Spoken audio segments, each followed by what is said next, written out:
Entreprendre hors des normes est le podcast dédié aux femmes entrepreneurs qui désirent faire la différence par leur différence.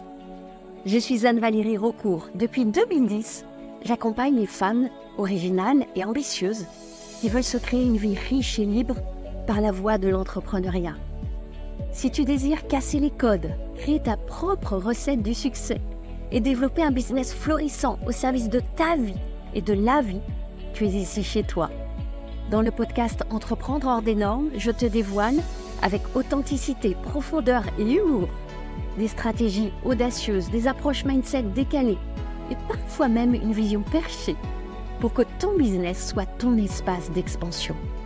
Ici, on célèbre ensemble la puissance des femmes qui osent assumer leur singularité, exprimer leur plein potentiel et laisser leur empreinte. Bienvenue dans ce nouvel épisode du podcast Entreprendre hors des normes. Un podcast spécial. Un podcast où j'ai envie de manifester mon mécontentement, mon ras-le-bol, de grogner un coup. T'as entendu? Je t'ai parlé de manifester. T'as vu le titre de l'épisode, marre de la manifestation? Alors, je ne te parle pas des manifestations de fonctionnaires, d'agriculteurs, d'étudiants, de toutes ces corporations. Je te parle de la manifestation, tu sais, cette magie qui se passe quand tu appliques la loi d'attraction. Manifestation par-ci, manifestation par-là, on nous la sert à toutes les sauces. Alors oui, c'est censé être une potion magique et pour moi, franchement, la potion, elle devient un petit peu amère et j'ai eu envie d'y consacrer un épisode. Si tu traînes dans les mêmes endroits que moi, au cas où, j'imagine que, comme moi, tu vois, tu lis, t'entends des choses comme oh, j'ai manifesté un dîner au restaurant, j'ai manifesté une augmentation de salaire, j'ai manifesté des vacances en Thaïlande. Ouais, mais le dîner au restaurant, peut-être que juste tu es en couple et de temps en temps, ton conjoint organise une petite sortie surprise au restaurant et c'est ce qu'il a fait. Ton augmentation de salaire, peut-être que tu n'as pas eu d'augmentation depuis 3 ans, tu as osé demander et on te l'a accordé. Les vacances en Thaïlande, bah peut-être que tu avais mis de l'argent de côté et tu as pris la décision que cette année, en famille, vous partirez en Thaïlande et tu as réservé le voyage et passé à l'action. Alors, voilà, je voulais poser un peu ce décor sur le thème qu'on va aborder là. Mais avant d'entrer dans le vif de cet épisode, j'ai envie de t'inviter à vivre une expérience fabuleuse avec moi. Ça ne sera pas en Thaïlande, c'est à Bali. Je t'emmène à Bali avec moi.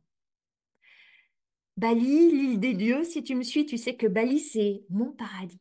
J'y suis allée un nombre incalculable de fois, mais incalculable, réellement, je ne sais plus calculer. Et chaque voyage m'a vraiment transformée de manière à chaque fois tellement différente. Et je vais à chaque fois à Ubud, qui est le centre spirituel de l'île de Bali. Je loue une maison au cœur des rizières. Et je trouve tellement que la vie est douce, que les Balinais sont tellement attachants, la cuisine est délicieuse. Il y a des tonnes d'expériences possibles dans plein de champs extraordinaires. Et pour moi, c'est vraiment là le moment d'emmener avec moi 10 femmes, 10 entrepreneurs qui ont envie de vivre une expérience incroyable à Bali avec moi. Je crée vraiment une parenthèse enchantée. C'est pas une retraite traditionnelle. C'est pas une immersion business classique. C'est pas non plus une exploration touristique. C'est rien de tout ça et c'est un peu de tout ça. Et oui, on est hors des normes ou on ne l'est pas. T'es d'accord avec moi? Alors, en parlant de manifestation, peut-être que tu vas manifester tes prochains clients, de l'argent, des opportunités, qui sait? Je ne sais pas. En tout cas, je suis certaine que tu vas vivre une expérience absolument hors des normes et que tu rentreras transformé, c'est certain. Alors, j'ouvre tout juste les inscriptions. Il y a seulement 10 places. Si tu es intéressé, si Bali t'appelle, si tu veux vivre cette expérience folle avec moi et ces autres femmes qui seront dans l'aventure, n'attends pas de manifester ton voyage. Prends la décision et prends ta place. Le lien est dans les notes du podcast. Tu le trouves aussi sur mon site, sur mes réseaux sociaux. À toi de jouer. Alors maintenant, parlons de cette manifestation. Tu l'as compris, je suis un peu excédée par tous ces excès autour de ce mot-là. J'ai envie vraiment d'exprimer ce que j'en pense. Et je prends le risque de déplaire, je prends un autre risque qui est celui de ne pas être comprise, de ne pas arriver à expliquer clairement mes idées, parce que c'est un sujet complexe. C'est un sujet qui embrasse plein de champs. Il touche à la spiritualité, à l'énergie, à la psychologie, aux croyances, aux espoirs, à plein de choses. Alors pour moi, c'est important de commencer par clarifier mon intention. Très clairement, oui, je crois qu'on a le pouvoir de façonner notre réalité. Et je veux juste t'offrir ma perspective, ma vision, tenter d'expliquer du mieux que je peux ce que je vois, ce que je crois et pourquoi.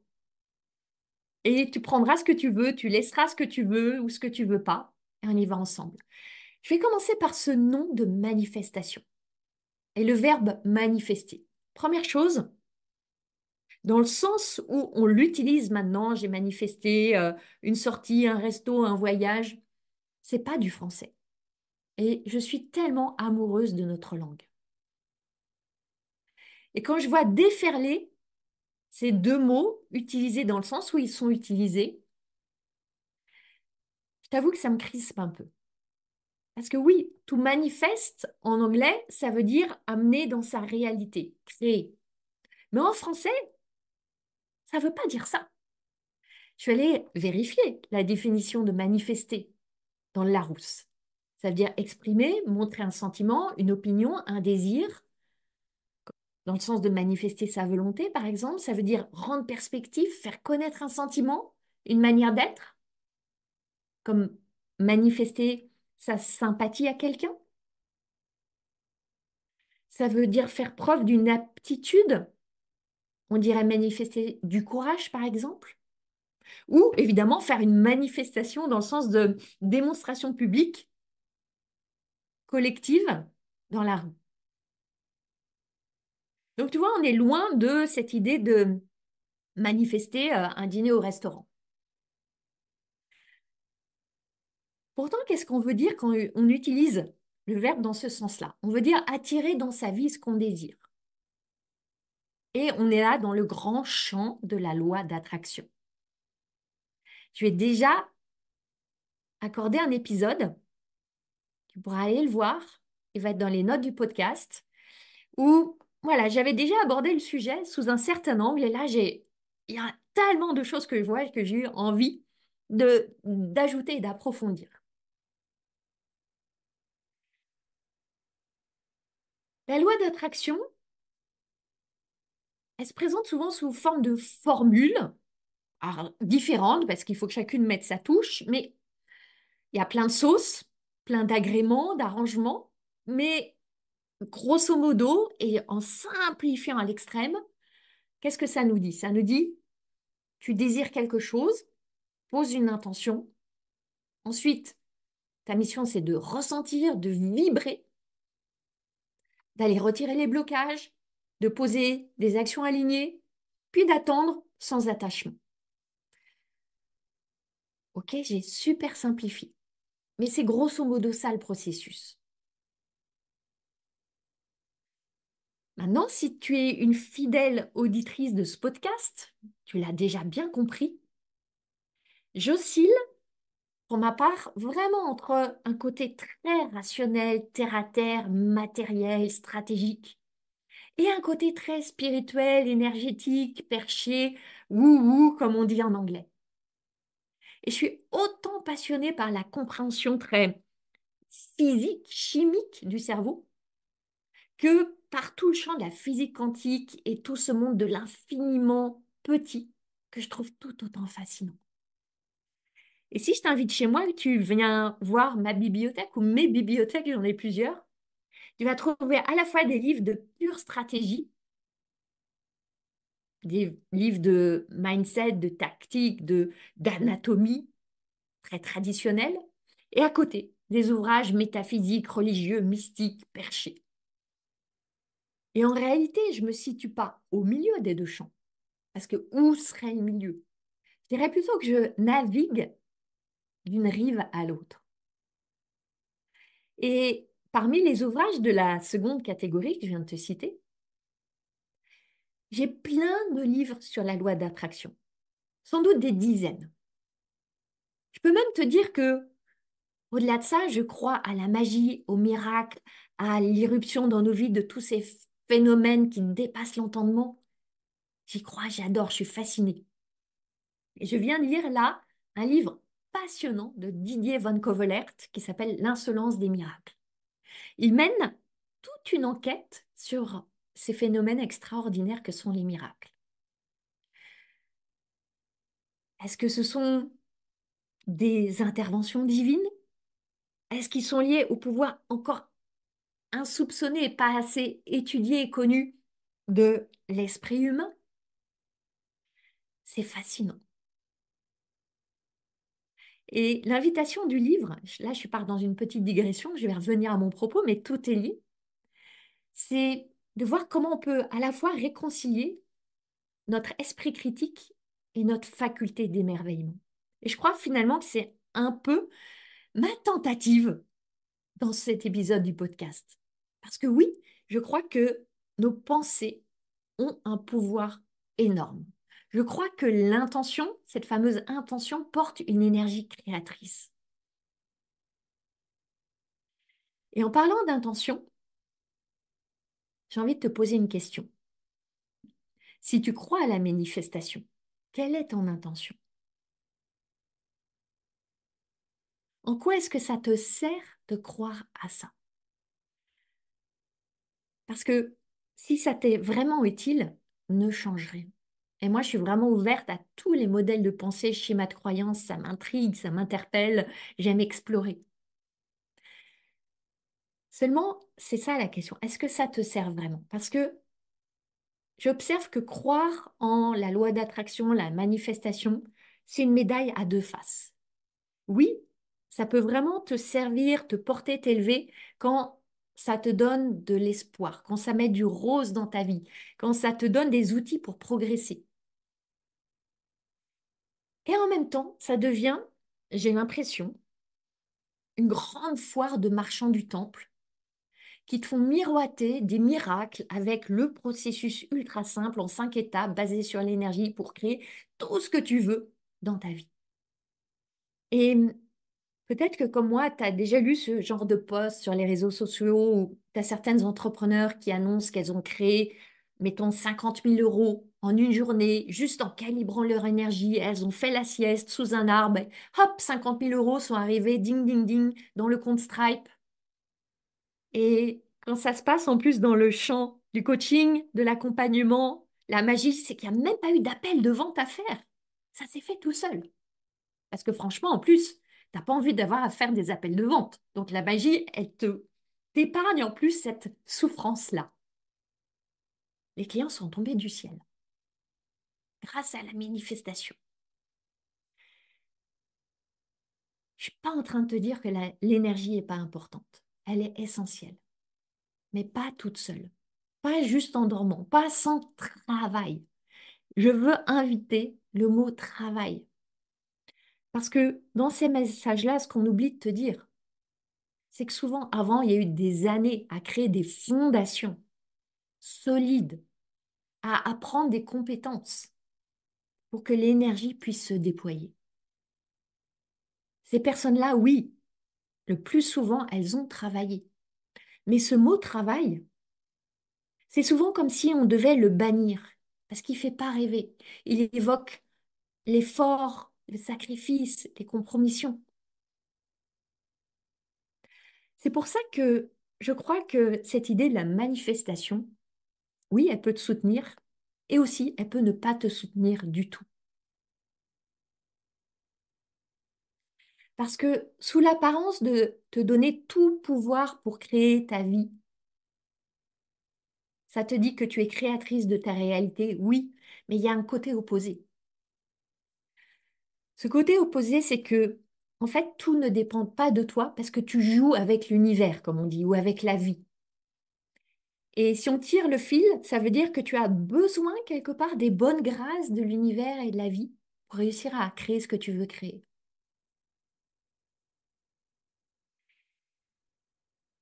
J'ai envie d'ajouter un autre côté qui peut être parfois culpabilisant. C'est que il y a des lois, il y a une formule. Alors certes, on te la présente de plein de manières différentes, mais grosso modo, il y a des préceptes qui sont les mêmes. Et ça en devient parfois une injonction. Il faut suivre la formule, il faut appliquer à la règle.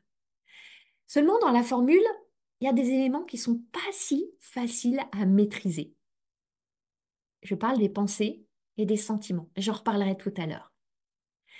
Et ça peut mener aussi à une fuite de la réalité. Cette réalité qui, par moments, peut être perçue comme trop douloureuse, trop difficile. Tu n'en peux plus. Et alors, tu vas aller mettre tous tes espoirs dans un processus magique qui va te sauver. Et on sait que quand on est dans cette posture de je veux être sauvé, on donne notre pouvoir à une formule, à un processus, à un gourou, et ça nous mène jamais là où on veut aller. Une chose que j'ai envie d'ajouter aussi sur ce côté, ça te sert pas toujours, c'est qu'on te laisse croire que ça va être facile. On te dit que le gros du travail, ça va être le travail intérieur, et on se dit que bah ouais, le travail intérieur, on aime bien le faire. C'est chouette, c'est totalement à notre main. On va faire du journaling, on va écrire nos pensées, on va méditer, visualiser, se balader. Et tout ça, ça semble tellement plus séduisant que d'aller travailler dans le dur, dans la matière, poser des actions, dépasser des peurs, se montrer, porter son message, avoir du courage. Et ce qui se passe, c'est que, en général, on arrive à discerner c'est quoi ce que je désire, c'est quoi ce que je veux, c'est quoi mes rêves, enlever l'ego, à se relier vraiment au cœur, à poser l'intention, à visualiser, à se relier à ce rêve. Et puis on te dit que pour que ça marche, il faut que tu arrives à ressentir par anticipation, comme si tu y étais, ce que tu veux réaliser. Ok, et quand tout va bien, tu y arrives à peu près. Tu tâtonnes, mais tu y arrives. Là où ça se corse, c'est que bah, la vie t'amène des épreuves, des défis, tu vis des phases de doute, de peur, de panique. Tout se passe pas comme tu veux, tu as des épreuves. Et là, cette fameuse vibration baisse. Et là, tu rentres en panique. Pourquoi je le dis, c'est que je l'ai vu tellement de fois chez des entrepreneurs que j'accompagne. Elles sont dans la peur, le doute, la vibration du manque. Et là, elles se disent, oh, je vais attirer exactement ce que je veux pas. Je suis dans la pas bonne vibration. Et elles commencent à culpabiliser et à ajouter la culpabilité sur ce qu'elles sont déjà en train de vivre. Parce qu'elles ne sont pas 100% en high vibes, panique, urgence, SOS. Je les vois, je les entends. Là, ils commencent à redouter des drames. Oh là là, le négatif attire le négatif. Le manque attire le manque. Comment me sortir de cette spirale?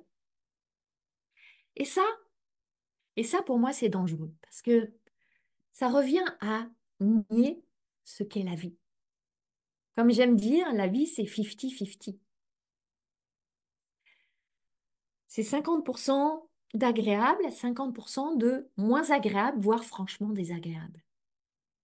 Et en te disant qu'il faut absolument élever ta vibration, être le plus possible dans l'amour, la joie, la gratitude, l'illumination, l'abondance, ça te met une pression énorme. Et dès que tu bascules dans la peur, dans le côté obscur de la force, tu te dis ça va pas, c'est pas normal, je devrais pas, il faudrait que je sois de l'autre côté. Et tu commences à résister à ces émotions. Et tu le sais, plus tu résistes, plus ça persiste.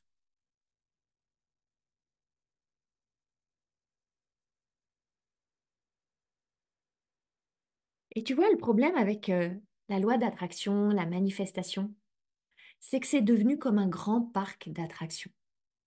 On te promet que tu vas attirer l'amour, l'argent, la maison, les vacances.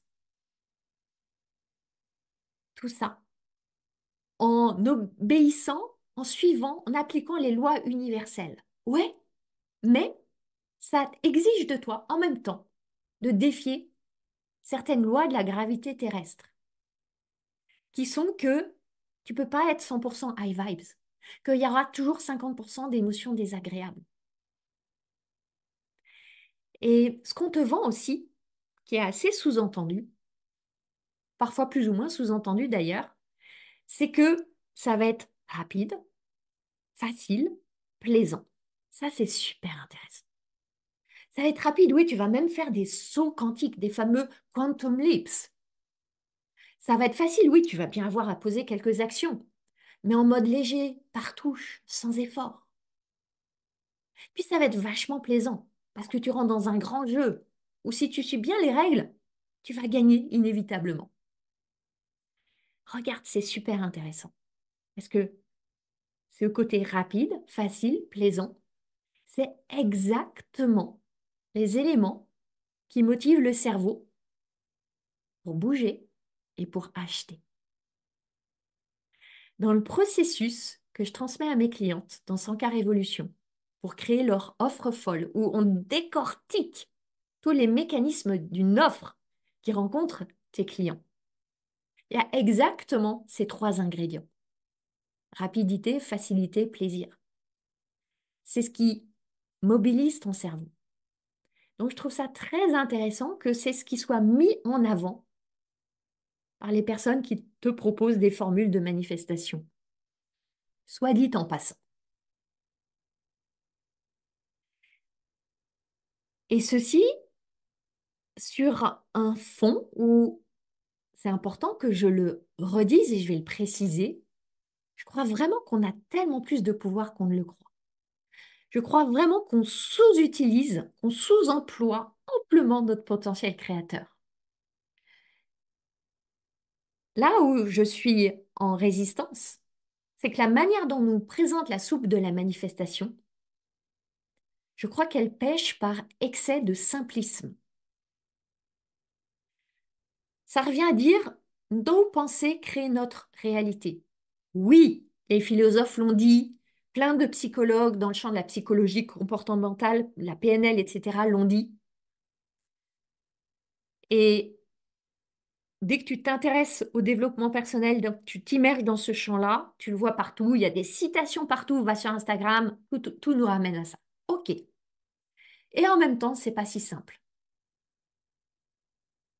Parce que si c'était si simple, ça voudrait dire que toutes les personnes qui ont le succès, l'amour, l'argent, la belle vie, elles auraient des bonnes pensées.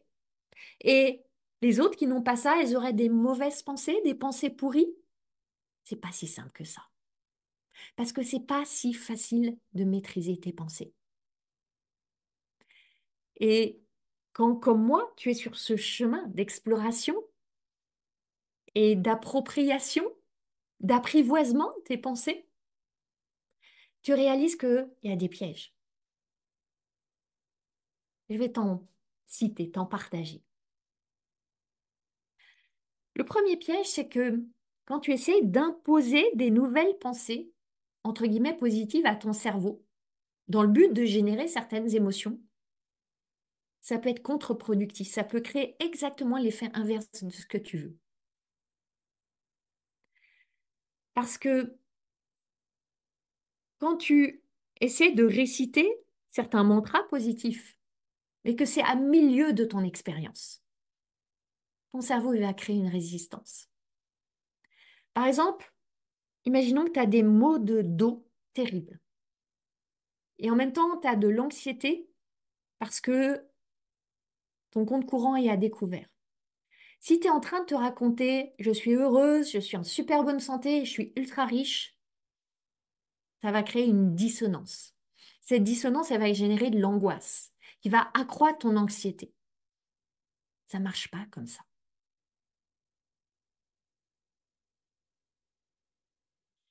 Aussi, il y a un autre piège, c'est que parfois tu es dans des émotions, des sentiments très intenses qui sonnent vraiment comme la vérité. Et ça crée une confusion entre l'intensité du sentiment et la vérité de la pensée. Je vais illustrer par un exemple. Imaginons que tu as créé une nouvelle offre, tu as fait un lancement pendant 8 jours. Tu as passé des mois à travailler sur cette offre, tu as préparé ton lancement, tu as mis plein d'énergie, tout ton cœur, tu as visualisé, tu as tout fait, zéro client. Alors évidemment, tu es en proie à des émotions intenses, déception, frustration, honte, peur, etc., etc. Et là, ton cerveau, automatiquement, qu'est-ce qui va te servir comme pensée? T'es nul, t'y arriveras jamais. Il va élaborer sur tout ce champ-là. Ça va sonner très, très, très vrai. Ça va avoir la saveur de la vérité. Est-ce que ça signifie que c'est vrai? Non. Et pour autant, tu peux rester coincé dans ce semblant de vérité, véritablement coincé. Et ça, c'est là, évidemment, la beauté et la puissance du coaching pour aller te décoincer de ce genre de schéma-là. Il y a des pensées qui peuvent te paraître pure vérité alors qu'elles ne sont qu'un pur fantasme. Un autre piège qui a à se concentrer sur la positivité, et je l'ai évoqué tout à l'heure, c'est que tu vas à l'encontre de la nature, de l'essence même de la vie.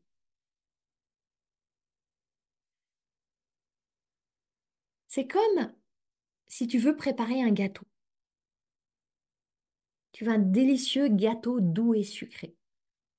Et tu te dis, tiens, je veux un délicieux gâteau doux et sucré, je vais mettre un sac de sucre dans un moule, je vais enfourner le tout, et ça va faire un gâteau puisque je veux un gâteau sucré. Tu vas obtenir peut-être du caramel brûlé, mais on va être très très très loin du délicieux gâteau que tu as visualisé. C'est à ça que ressemble le tout positif absolu. Être cet unique ingrédient pour créer ton gâteau. Seulement, tu sais bien, pour réussir ce fameux gâteau, tu dois mettre dedans en fait plein d'ingrédients qui, pris individuellement, ont des goûts, des saveurs qui peuvent te paraître très éloignés de ce que tu veux créer. Si tu prends la farine, la levure, le bicarbonate, le sel, les œufs crus, le beurre, en soi, chacun d'eux, si tu les manges individuellement, c'est pas bon. Enfin, pour la plupart des palais. Et pour autant, chacun a son rôle dans le gâteau. De la même manière que je crois que chaque pensée, chaque émotion a un rôle à jouer, directement ou indirectement, dans la transformation que tu vas en faire tranquillement. Alors c'est pour ça que, tu vois, je voulais illustrer par cette métaphore du gâteau que créer ta réalité, apprivoiser tes pensées, c'est un peu plus complexe que prendre des pensées positives, injecter des sentiments positifs et voir sa réalité se manifester. Le processus de création du gâteau de ta vie, c'est en fait une recette à créer de manière très personnelle et en ne niant pas toutes les polarités, les ambiguïtés, les ambivalences de la vie. Je veux revenir aussi sur le sujet des émotions, parce que le cœur du sujet se joue beaucoup dans le champ des émotions. La manifestation, la fameuse, elle repose sur des principes de fréquence et de vibration. Simplifié à l'extrême, ça te dit que le positif attire le positif, le négatif attire le négatif. Le ressenti d'abondance attire l'abondance, le ressenti de manque attire le manque. La joie va attirer plus d'expériences de joie. Oui, seulement il y a beaucoup de personnes qui s'arrêtent là. Je vais vibrer la richesse, je vais poser quelques actions. Donc, par exemple, si tu es entrepreneur, je vais faire quelques offres et la richesse va venir à moi. C'est un sacré raccourci. Parce qu'il n'y a pas de contournement qui vaille pour éviter l'action. Oui, des actions inspirantes et inspirées. Oui, des actions alignées. mais des actions. Pas juste des petits trucs saupoudrés entre deux visualisations. Et il y en a tellement que je vois qui voudraient échapper aux actions créatrices. Celles qui demandent du courage, celles qui demandent de prendre sa peur sous le bras et d'y aller. Et la manifestation, elle devient une caution, une échappatoire, une excuse. Pour moi, c'est pas la manifestation ou l'action, dans le sens de action vraiment engagée, courageuse, audacieuse. Pour moi, c'est les deux, mon capitaine. Et quand on parle du travail sur ta fréquence, ta vibration, tes émotions, pour moi, ça n'a pas seule vocation à élever cette fameuse fréquence. Il y a un double niveau. Ça devient aussi un creuset pour aller nourrir ta détermination, ta persévérance, ta motivation pour passer à l'action.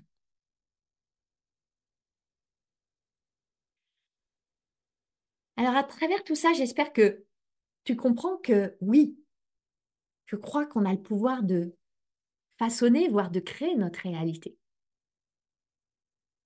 Et au-delà de ce que tu crois, il y a aussi ce que tu aimes croire. Et pour ma part, j'aime voir la magie de la vie, m'émerveiller des miracles, voir les synchronicités, jouer avec les signes, écouter des histoires extraordinaires et extravagantes. Et aussi, et aussi, j'aime entendre comme des personnes ont travaillé, ont fait des efforts, se sont dévouées, ont vécu des épreuves, se sont démenées, sont allées dans le dépassement pour créer ce qu'elles ont dans leur vie. Je les aime aussi, ces histoires-là. Oui, je veux flotter dans les terres et je veux aussi être les deux pieds bien ancrés sur terre. Je veux embrasser les contrastes, les paradoxes, les ambivalences, tout ça.